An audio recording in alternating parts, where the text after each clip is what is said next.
Hi అండి. అందరికీ నమస్తే. ఈరోజు వీడియోలో మనం వినబోయే కథ ఏంటో తెలుసుకునే ముందు, మీ అందరికి కూడా నా చిన్న రిక్వెస్ట్. కొత్తగా మన ఛానల్ చూస్తున్న వాళ్ళు తప్పకుండా ఒక లైక్ చేసి, మీ ఫ్రెండ్స్‌కి, ఫ్యామిలీ మెంబర్స్‌కి షేర్ చేయండి.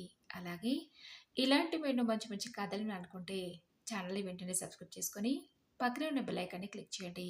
మరి ఇప్పుడు లేట్ చేయకుండా కథలోకెళ్ళిపోదాం. ఓ వారం రోజులు ఆఫీస్ పని మీద ఊరికి వెళ్ళి, ఆ రోజే తిరిగి ఇంటికొచ్చాను. అప్పటికి నా భార్య శ్రీజ ఆఫీస్ నుండి ఇంకా ఇంటికి రాలేదు. అమ్మని రావటం గమనించి నా చేతిలో ఉన్న బ్యాగ్‌ని తీసుకొని, "నాన్న వాసు, ప్రయాణం అది బాగా జరిగిందా?" అడిగి వేడిగా ఒక కప్పు కాఫీ తెచ్చిచ్చింది. అమ్మ చేతి కాఫీ తాగాక ప్రయాణం చేయగా వచ్చిన అలసటంతా తీరిపోయినట్టు అనిపించింది. కాసేపటికి స్నానం అది ముగించుకొని సోఫాలో వచ్చి కూర్చున్నాను. నేనొచ్చినప్పటి నుంచి నాన్న ఇంట్లో ఎక్కడ కనిపించకపోయేసరికి అమ్మనడిగితే, "అలా వీధి చివరి వరకు వెళ్ళొస్తానని వెళ్లారా?" అని చెప్పింది. ఇంతలో ఆఫీస్ నుండి శ్రీజ, స్కూల్ నుండి నా ఇద్దరు పిల్లలు వచ్చారు. ఈ వారం రోజుల విశేషాలన్నీ ఇంట్లో వాళ్ళతో షేర్ చేసుకొని, నేను లేని ఈ వారం రోజులు ఇంటి దగ్గర విశేషాలు ఏంటి అని అడిగి తెలుసుకున్నాను. అప్పటికే సమయం రాత్రి 8 అవ్వటంతో అమ్మ, శ్రీజ కలిసి వంట పూర్తి చేసి అందరినీ భోజనానికి రమ్మని పిలిచారు. వారం రోజుల తర్వాత మళ్ళీ ఇంటి భోజనం తింటున్నానని ఆ రోజు అని నాకిష్టమైన వంటకాలే చేశారు. అందరం సరదాగా మాట్లాడుకుంటూ భోజనాలు చేస్తుంటే నాన్న మాత్రం నేనొచ్చినప్పటి నుంచి ఏం మాట్లాడకుండా ముభావంగా ఉంటున్నారు. ఎప్పుడూ అందరితో గలగలా మాట్లాడే ఆయన అలా ముభావంగా ఉండటం చూసి, "ఏంటి నాన్న, ఒంట్లో ఏమైనా బాగలేదా?" అడిగాను. అందుకు నాన్న, "నాకేమైందిరా, నేను బాగానే ఉన్నాను కదా" అని అంతకు మించి మళ్ళీ ఒక్క మాటైనా మాట్లాడకుండా మౌనంగా భోజనం చేస్తుండిపోయారు. అమ్మ అడిగా, "ఏంటమ్మా, నాన్నకేమైంది? అలా ముభావంగా ఉన్నారేంటి?" అని. అందుకమ్మ ఒక నిమిషం మౌనంగా ఉండి, "మీ నాన్నగారి స్నేహితుడు మాధవరావు అంకుల్ కాలం చేశాడు వాసు. ఆ వార్త విన్నప్పటి నుంచి ఎవరితో ఎక్కువగా మాట్లాడకుండా అలాగే ఉంటున్నారు" అని చెప్పిందమ్మ. మాధవరావు అంకుల్ చనిపోయిన వార్త విని నాకు బాధేసింది. ఆయన, నాన్న ఇద్దరు మంచి స్నేహితులు. ఒకే స్కూల్లో పనిచేసేవారు. నాన్నకంటే ఆయన ఓ సంవత్సరం వయసులో పెద్ద. తన కొడుకులిద్దరూ విదేశాల్లో ఉంటున్న కారణంగా మాధవరావు అంకుల్ ఇంతకాలం ఓల్డేజ్ హోమ్‌లో ఉన్నారు. స్నేహితుడు పోయిన వార్త విన్న ఎవరికైనా ఆ మాత్రం బాధ ఉండటం సహజమే కదా! అనుకుని ఆ మరుసటి రోజు నుండి నా పనిలో నేను ఉండిపోయాను. అలా వారం రోజులు గడిచాయి. అయినా నాన్నలో ఎటువంటి మార్పు లేదు. మాధవరావు అంకుల్ చనిపోయేప్పటికి 10 రోజులకు పైగానే అయినా నాన్న ఇంకా అలాగే ఉండటం చూసి, ఇంకా ఆయన గురించి అలా బాధపడుతూ కూర్చుంటే మీ ఆరోగ్యం ఏం కావాలి నాన్నా? అడిగాను. నా మాటలకి, "అదేం లేదురా వాసు, పోయిన వాళ్ళతో మనము పోలేం కదా" అని ఆగారు. "మరి ఇంకేంటి నాన్న, ఎందుకలా ముభావంగా ఉంటున్నారు?" అడిగాను. అందుకు నాన్న, "నాకోసారి మన ఊరికి వెళ్ళాలని ఉందిరా వాసు, తీసుకెళ్తావా?" అడిగాడు. "మన ఊరికా? ఇప్పుడు మీరున్న ఈ పరిస్థితిలో అంత దూరం వెళ్ళటం అది కుదరదు నాన్న. మొన్నటి వరకు మీ గురించి మాత్రమే కంగారుగా ఉండేది. ఇప్పుడు అమ్మ ఆరోగ్యం కూడా అంతంత మాత్రంగానే ఉంటుంది. మరి ఇలాంటి పరిస్థితిలో అంత దూరం వెళ్ళటం అవసరమా నాన్న? అయినా ఇప్పుడు మనకక్కడ ఏముందని? అంతకుముందంటే ఊర్లో ఉన్న పొలం, అప్పుడప్పుడు మన ఇంటిని చూడటానికి వీలు కల్పించుకుని వెళ్ళేవాళ్ళం. ఇప్పుడు ఆ పొలము లేదు. ఉన్న ఇల్లు మనది కాదు. మరి ఇంకెందుకు నాన్న, ఉన్నట్టుండి మన ఊరికి వెళ్దామంటున్నారు?" అడిగాను. అందుకు నాన్న, "ఒరేయ్ వాసు, నేను మీ దగ్గర ఉంటున్నది ఈ 10 సంవత్సరాల నుంచే. మిగతా 65 సంవత్సరాలు మన ఊర్లో, అక్కడి వాతావరణం, అక్కడి మనుషుల మధ్యనే ఉన్నాను. ప్రతి వ్యక్తికి పుట్టిన ఊరితో అనుబంధం ఉండటం సహజమే కదరా! అంతెందుకు, చదువుల కోసం, ఆ తర్వాత ఉద్యోగాల పేరిట ఎక్కడ ఉన్నా మీరు మన ఊరు చూడాలని రాలేదా? ఈ 10 సంవత్సరాల్లో కూడా ఎన్నోసార్లు నేను అడుగుదామని అనుకున్నాను. నన్ను, మీ అమ్మని ఓసారి ఊరికి తీసుకెళ్ళరా వాసు అని. కానీ మీరెప్పుడూ మీ మీ పనుల్లో చాలా బిజీగా ఉండటం చూసి అడగలేకపోయాను. కానీ ఇప్పుడు తప్పడం లేదురా! ఇప్పుడే నా పరిస్థితి ఇలా ఉందంటే ముందు ముందు ఇంకెలా ఉంటుందో నేను ఊహించగలను. అందుకే అడుగుతున్నాను.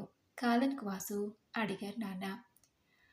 నాన్న అలా కోరుకోవడంలో తప్పులేదు. కానీ ఇలాంటి పరిస్థితిలో అమ్మని, నాన్నని అంత దూరం తీసుకెళ్ళటం అంటే ఎలా అనే ఆలోచనలో పడి ముందు నాన్నతో సరే నాన్న, తప్పకుండా మిమ్మల్ని మన ఊరికి తీసుకెళ్ళే ప్రయత్నం చేస్తానని చెప్పి నా తమ్ముడు రఘుకు ఫోన్ చేసి విషయం చెప్పాను. అందుకు రఘు, ఎలా అన్నయ్య, ఈ పరిస్థితిలో వాళ్ళని ఊరికి తీసుకెళ్ళటం నాన్నకు నచ్చ చెప్పలేకపోయావా? అంత దూరం ప్రయాణం చేస్తే ఇబ్బంది అవుతుందని అన్నాడు రఘు. వాడి మాటలకు నేను అదే చెప్పి చూశాను. కానీ నాన్న ఎలాగైనా మమ్మల్ని ఊరికి తీసుకెళ్ళమని అడగడంతో కాదనలేకపోయాను. ఎలాగో నాకు తప్పలేదు. పనిలో పని మనం కూడా ఊరిని చూసినట్టుంటుంది. నువ్వు రాకూడదు, అందరం కలిసే వెళ్దామన్నాను. నువ్వు అలా అడుగుతుంటే నాకు ఓసారి మన ఊరిని చూడాలన్నా లీవ్ దొరకడం కష్టమవుతుందన్నయ్య. సరే, ప్రయత్నించి చూస్తా. నా అదృష్టం బాగుండి లీవ్ దొరికితే అందరం కలిసే వెళ్దామన్నాడు రఘు. సరేరా అని చెప్పి ఫోన్ పెట్టేశాను. మరో 2 రోజుల్లో రఘు ఫోన్ చేసి లీవ్ దొరికిందన్నయ్య, అందరం కలిసే వెళ్దాం. మీరు బెంగళూరు నుండి ఫ్లైట్లో హైదరాబాద్కు వచ్చేయండి. ఆ తర్వాత అక్కడి నుంచి కలిసి వెళ్దామని చెప్పడంతో అదే విషయం నాన్నతో చెప్పాను. నాన్న అందుకు సంతోషించి ఆ అమ్మను పిలిచి లగేజ్ ప్యాక్ చేయి కౌసల్య, మనం మన ఊరికి వెళ్తున్నాం అని చాలా హడావుడి చేశారు. ఊరి విషయం తీయగానే నాన్నలో ఎక్కలేని ఉత్సాహం కనిపించింది. రఘు చెప్పినట్టే అందరం ఫ్లైట్లో బెంగళూరు నుండి హైదరాబాద్కి వెళ్ళి అక్కడి నుంచి ట్రైన్లో ఊరికి బయలుదేరాం. చాలా కాలం తర్వాత అంత దూరం ప్రయాణం చేస్తున్నందుకు అమ్మా నాన్న ఆరోగ్య పరిస్థితి ఎలా ఉంటుందో ఏంటోనని కంగారు పడ్డాను. కానీ నేను ఊహించినట్టు ఏం జరగలేదు. ప్రయాణంలో కూడా అమ్మా నాన్నలిద్దరూ చాలా ఉత్సాహంగా ఉన్నారు. హైదరాబాద్ నుండి 6 గంటల ప్రయాణం తర్వాత ఊరికి చేరుకున్నాం. ఊర్లో అప్పట్లాగా పొలం లేకున్నా మా విజయ్కి ఇంకా కొంతమంది బంధువులు ఇంకా ఊర్లోనే ఉన్నారు. ఊళ్ళో దిగానే నాన్న ముందు విజయక్క ఇంటికి వెళ్ళానురా వాసు, టాక్సీని అట్టే వెళ్ళమని చెప్పు అని చెప్పారు. నిజమే, విజయక్క చూసి చాలా కాలమైంది. ఊరుకొచ్చి ముందు తన దగ్గరికి రాకుండా వేరే వాళ్ళ దగ్గరికి వెళ్ళామని తెలిస్తే బాధపడుతుంది. ఒరే వాసు, పెద్దవాడు అయిపోయావురా, అందుకే నీ కళ్ళకు ఈ విజయక్క కనిపించట్లేదు కదా అంటూ తన మాటలతో చంపేస్తుంది. అమ్మో, అవన్నీ భరించడం కన్నా నాన్న చెప్పినట్టు విజయక్క ఇంటికి వెళ్ళడమే కరెక్ట్ అనుకుని టాక్సీ డ్రైవర్కి అడ్రస్ చెప్పి అక్కడికి వెళ్ళమన్నాను.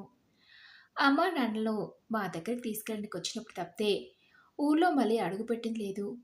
చూస్తుంటే ఊరు చాలా మారిపోయినట్టు అనిపించింది. అప్పుడు పెంకుటిళ్ళన్నీ బహుళ అంతస్తులో ఇల్లులు అయిపోయాయి. మట్టి రోడ్లు సిమెంట్ రోడ్లా దర్శనమిస్తున్నాయి. రోడ్డు మీద ఎప్పుడో కానీ ఏదో ఒక టూ వీలరో సైకిలో వెళ్ళేది. అలాంటిది విశ్రాంతి లేకుండా ఏదో ఒక వెహికల్ వెళ్తూనే ఉంది. కేవలం వ్యవసాయం మీదే ఆధారపడే ఈ ఊరి ప్రజలు ఇప్పుడు వ్యాపారాలు కూడా మొదలుపెట్టారు. 10 సంవత్సరాల్లో ఊరు ఎంతలా మారిపోయింది అనుకుంటుండగానే కారు విజయక్క ఇంటి ముందు ఆగింది. నేను ఆలోచనలు తేరుకునేసరికి నాన్న కార్ దిగి ఇంటి లోపలికి వెళ్ళారు. రఘు కార్ దిగి డిక్కీలో ఉన్న లగేజ్ని కింద పెడుతున్నాడు. ఒరే వాసు, ఇంకా కార్ దిగకుండా అలాగే కూర్చున్నావేంట్రా? అక్క వాళ్ళ ఇల్లొచ్చిందని అమ్మ పిలవడంతో సరే అమ్మా అని కార్ దిగి రఘు తెచ్చిన లగేజ్ని తీసుకుని ఇంట్లోకి వెళ్ళాను. అప్పటికే విజయక్క నాన్నతో మాటల్లో పడింది. అమ్మని చూసి ఎలా ఉన్న పిని, చాలా కాలం నిన్ను చూసి అని అమ్మని హత్తుకుంది. మమ్మల్ని చూసి ఒరే వాసు, రఘు బాగున్నారా? ఇన్నాళ్ళకని మీకు ఈ అక్క గుర్తు రాలేదా అని మమ్మల్ని చెరోవైపు దగ్గరగా తీసుకుంది. కాసేపు అందరం కుశల ప్రశ్నలు వేసుకుని ప్రయాణం చేసి అలసిపోయి ఉంటారు. ముందు మీరు స్నానాలు కానిచేయండి, ఈలోగా నేను టిఫిన్ రెడీ చేస్తానని విజయక్క కిచెన్లోకి వెళ్ళేది. అరగంటలో మా అందరి స్నానాలయ్యి హాల్లోకి వచ్చాం.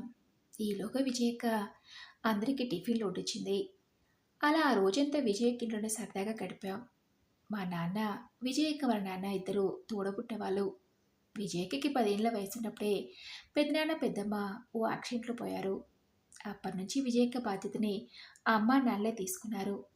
అన్నదమ్ముల పిల్లలమైనా అంతా ఒక తల్లి పిల్లల, ఒకరంటే ఒకరం ప్రేమగా ఉండేవాళ్ళం.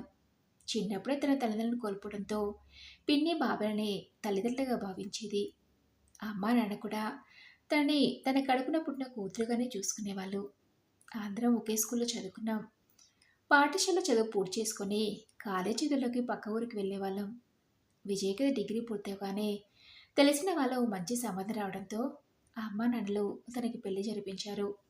తాతయ్య బ్రతికున్నప్పుడే తన పేరు మీద ఉన్న 40 ఎకరాల పొలంలో 20 ఎకరాలు నాన్న పేరు మీద రాసి, మరో 20 ఎకరాల పొలం ఉన్న ఇంటిని విజయక్క పేరు మీద రాశాడు.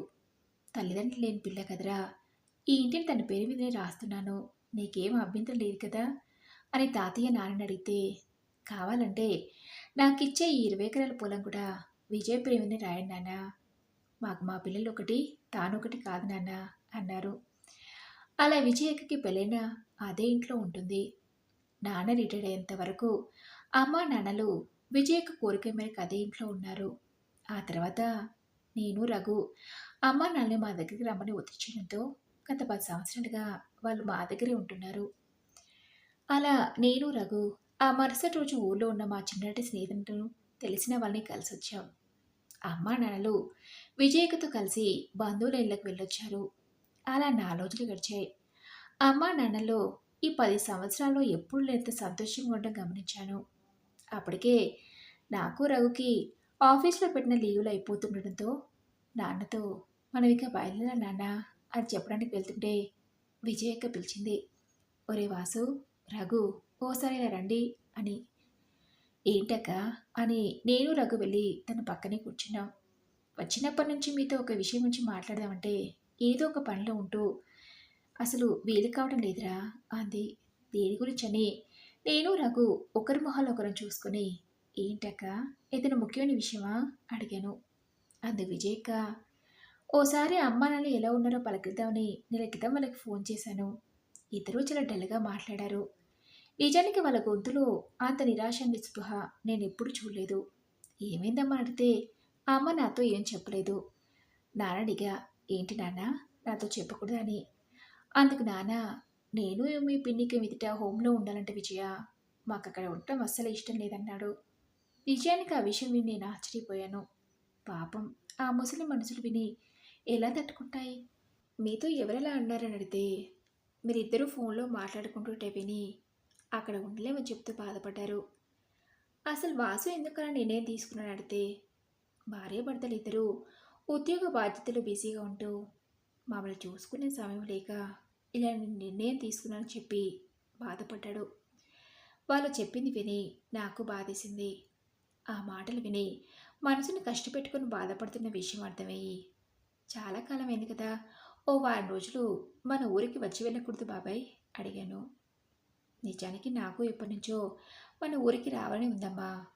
ఇక మీదట మళ్ళీ చూస్తామో లేదోనని. కానీ వాసు ఏమంటాడో అన్నాడు. మళ్ళీ ఓసారి అడిగి చూడండి బాబాయ్, వాడు కాలడు అని చెప్పాను. అప్పుడు కొన్ని రోజుల కోసమే వాళ్ళని ఊరికి రమ్మన్నా. ఆ తర్వాతే నేను ఈ నిర్ణయం తీసుకున్నాను. ఇక మీదట వాళ్ళని నా దగ్గరే ఉండమని చూసుకోవాలని. ఇది మిమ్మల్ని తప్పుపట్టి తీసుకునే నిర్ణయం కాదురా. నాకు తెలుసు అమ్మా నాన్నంటే మీ ఇద్దరికీ ప్రాణమని. ఇప్పుడున్న ఈ బిజీ జీవితంలో పడి వాళ్ళని సరిగ్గా చూసుకోవడం లేదని మీరు ఆ నిర్ణయం తీసుకుని ఉంటారని నేను అర్థం చేసుకోగలను. కానీ వాళ్ళని హోంలో చేర్పించడం వద్దురా. అయిన వాళ్ళ మధ్య ఉన్నంత సంతోషంగా ఎన్ని సౌకర్యాలున్నా ఆ హోంలో సంతోషంగా ఉండలేరు. అయినా వాళ్ళు ఇంకా ఎన్నాళ్ళు బ్రతుకుతారని నా దగ్గరే ఉంటారు. మీ బావగారు కూడా అదే చెప్పారు. ఇక్కడికి వచ్చిన తర్వాత పిన్ని బాబాయ్లతో మాట్లాడితే మొదట నిరాకరించినా ఆ తర్వాత నా బలవంతం మీద ఒప్పుకుని ఇక మీదట తాను పుట్టి పెరిగిన ఇంట్లోనే ఉండబోతున్నానని బాబాయ్ చాలా సంతోషించాడు అని చెప్పింది అక్క. మేమెక్కడ అమ్మానాన్నల పట్ల మా బాధ్యతను మర్చి ప్రవర్తిస్తున్నామని అక్క అనుకుని ఉంటుందని. లేదక్క, అమ్మానాన్నలను చూడలేక కాదు. మేమిద్దరం ఉద్యోగాలకు వెళ్తే, పిల్లలు స్కూల్కి వెళ్తే వాళ్ళిద్దరే ఇంట్లో ఉండేది. ఇద్దరికీ వయసు అయిపోతుంది. ఎప్పుడు ఏ ఎమర్జెన్సీ వస్తుందనని భయం. ఈ వయసులో పక్కనే ఎవరో ఒకరు ఉండి చూసుకోవాల్సిన పోయి తప్పని పరిస్థితిలో ఒంటరిగా వదిలేసి వెళ్తున్నాం. రఘు వాళ్ళది కూడా అదే పరిస్థితి. అందుకే హోంలో అయితే ఎప్పుడు ఎవరిదో ఒకరి పర్యవేక్షణ ఉంటుందని, వైద్య సదుపాయాలకి ఎలాంటి ఇబ్బంది ఉండదని పైగా తమ వయసు వాళ్ళతో వాళ్ళకి చాలా కాలక్షేపంగా ఉంటుందని ఇలా నిర్ణయం తీసుకున్నాం. అందుకు వాళ్ళు ఒప్పుకుంటారో లేదో అని విషయం వాళ్ళకింకా చెప్పను కూడా లేదక్క. ఇది కేవలం మా ఆలోచన మాత్రమే. విషయం వింటేనే అమ్మా, నాన్న అంత బాధపడ్డారంటే మా ఆలోచనలు మానుకుంటామక్క. ఇంట్లోనే వాళ్ళని కనిపెట్టుకుని ఉండే ఓ పని మనిషి పెట్టుకుంటాం కానీ ఇక్కడ వద్దక్క అని ఈ విషయం అమ్మాయిలకి అర్థమయ్యేలా చెప్పి వాళ్ళ మనసుని కష్టపెట్టుకుంటే క్షమాపణ కోరి వస్తామని చెప్పి అక్కడి నుంచి లేవబోతుంటే నాన్ననే అక్కడికి వచ్చారు.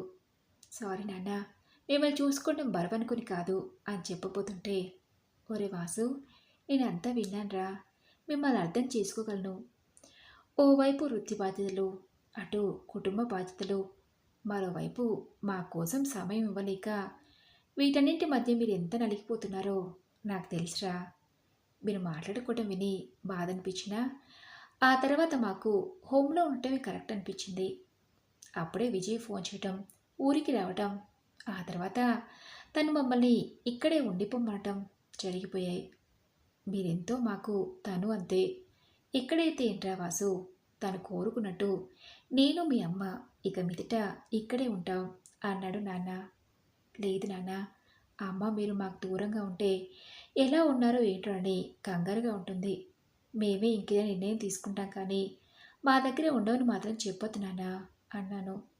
లేదురా వాసు, నాకు కూడా చివరి రోజుల్లో సొంత ఇంట్లో సొంత మనుషుల మధ్య ప్రాణం పోయిందనే తృప్తి ఉంటుంది కదా. ఇలాగే ఎప్పుడైనా సెలవులు దొరికినప్పుడు వచ్చి చూసి వెళ్తుండండి అన్నారు నాన్న. అమ్మని నేను కూడా అదే అని తెలిసి వాళ్ళకి మీదటి ఇక్కడ ఉంటేనే సంతోషంగా ఉంటారని అర్థం చేసుకొని నేను రఘు తిరిగి వెళ్ళిపోయాం. మరి ఇదండి రోజు కథ. ఈ కథపై మీ విలువైన అభిప్రాయాన్ని నాతో కామెంట్ బాక్స్లో షేర్ చేసుకోండి. అలాగే ఈ కథ మీకు నచ్చింది అనుకుంటున్నాను.